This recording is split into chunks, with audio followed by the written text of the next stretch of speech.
Mr. President. Senator from the great state of Alaska. Mr. President requests that proceedings under the quorum call be dispensed with. Without objection. Mr. President, I rise this evening to address the trial of Donald John Trump. The founders gave this body the sole power to try all impeachments. And exercising that power, we all know, is a weighty, weighty responsibility. This was only the third time in the history of our country that the Senate convened to handle a presidential impeachment, and only the second in the past 150 years. I was part of a small group that worked to secure a fair, an honest, and a transparent structure for the trial. And we based it on how this chamber handled the trial of President Clinton some 20 years ago. So there were 24 hours of arguments for each side, 16 hours of questions from members, with the full House record admitted as evidence. That should have been more than enough to answer the questions. Do we need to hear more? Should there be additional process? But, Mr. President, the structure we built should have been sufficient, but the foundation upon which it rested was rotted. The House rushed through what should have been one of the most serious, consequential undertakings of the legislative branch, simply to meet an artificial, self-imposed deadline.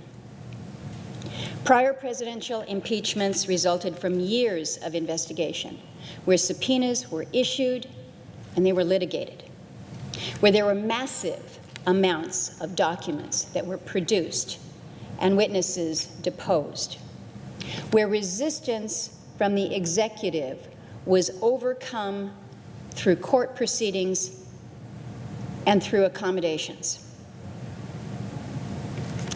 The House failed in its responsibilities. The House failed in its responsibilities. And the Senate should be ashamed by the rank partisanship that has been on display here. We cannot be the greatest deliberative body when we kick things off by issuing letters to the media instead of coming together to set the parameters of the trial and negotiate in good faith on how we should proceed. And for all the talk of impartiality, it is clear to me that few in this chamber approach this with a genuinely open mind. Some have been calling for the president to be impeached for years. Indeed, we saw just today clips that indicate headlines 19 minutes after the president was sworn into office calling for his impeachment.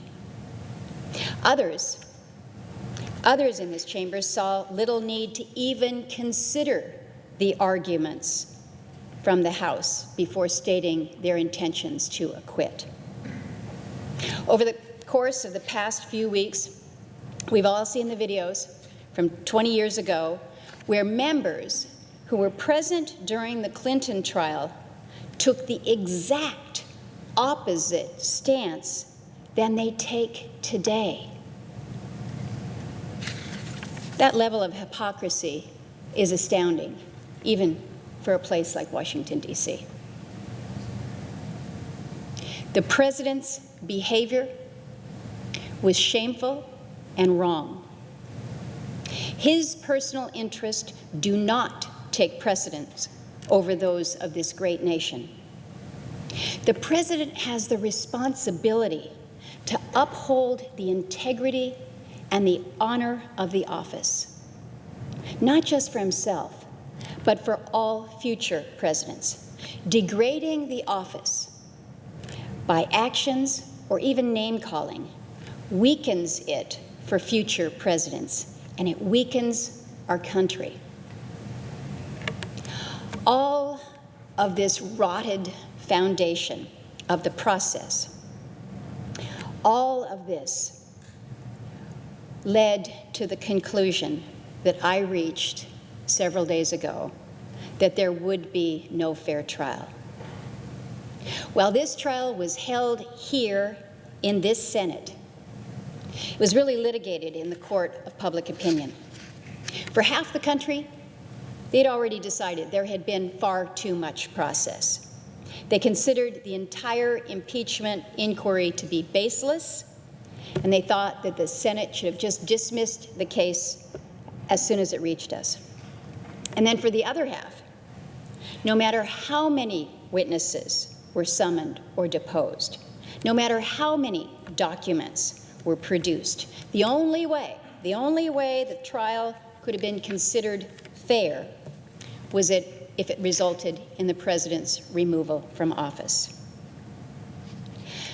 During the month that the House declined to transmit the articles to the Senate, the demon of faction extended his scepter.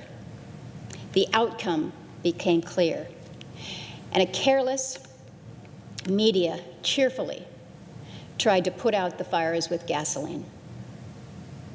We debated witnesses instead of the case before the Senate. Rather than the president's conduct, the focus turned to how a lack of additional witnesses could be used to undermine any final conclusion. And what started with political initiatives that degraded the office of the president and left the Congress wallowing in partisan mud, it threatened to drag the last remaining branch of government down along with us. Now, Mr. President, I've taken tough votes before to uphold the integrity of our courts. And when it became clear that a tie vote here in the Senate would simply be used to burn down our third branch of government for partisan political purposes, I said, enough, just enough. The response to the president's behavior is not to disenfranchise nearly 63 million Americans and remove him from the ballot. The House could have pursued censure and not immediately jumped to the remedy of last resort. I cannot vote to convict. The Constitution provides for impeachment, but does not demand it in all instances. An incremental first step to remind the president that, as Montesquieu said, political virtue is a renunciation of oneself, and this requires a, quote, continuous preference of the public's interest over one's own. Removal from office and being barred from ever holding another office of honor, trust, or profit under the United States is the political death penalty. The president's name is on ballots that have already been cast. The voters will pronounce a verdict in 9 months, and we must trust their judgment. This process has been the apotheosis of the problem of congressional abdication. Through the refusal to exercise war powers or relinquishing the power of the purse, selective oversight, and an unwillingness to check emergency declarations designed to skirt Congress, we have failed. We have failed time and again. We, as the legislative branch, cannot continue to cede authority to the executive. The question that we must answer, given the intense polarization in our country, is where do we go from here?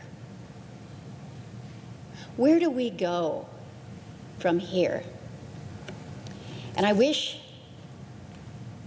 that I had that magic wand, but sadly I have no definitive answers. But I do have hope, because we must have hope.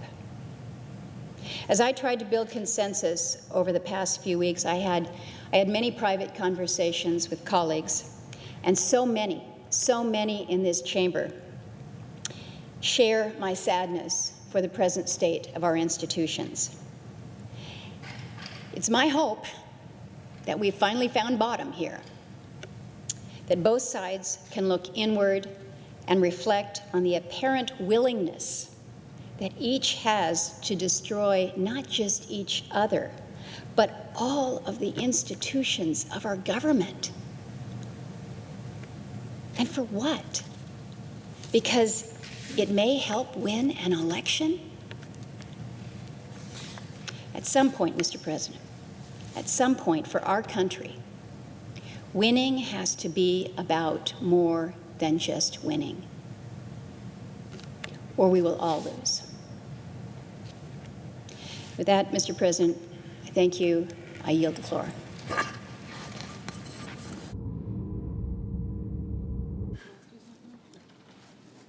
Under the previous order, the Senate stands adjourned until 9:30 a.m. tomorrow.